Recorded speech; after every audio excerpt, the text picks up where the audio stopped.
संध्याकाळी मस्त चिकनवर ताव मारला. त्या अगोदर दिवाळीच्या सुट्ट्या संपल्या आणि आम्ही निघालो होतो पनवेलवरनं पुण्याच्या प्रवासासाठी. सोबतच पप्पा पण होते. लोणावळा खंडाळ्याचे घाट संपत नाही तेवढ्यातच आम्हाला पावसाने गाठलं.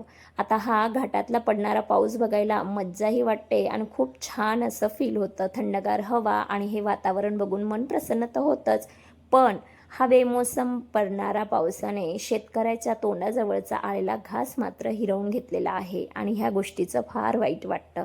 शेतकरीची मुलगी असल्यामुळे मी या भावना चांगल्याच समजू शकते. याचा शेतकरीवर काय परिणाम होतो सगळं काही.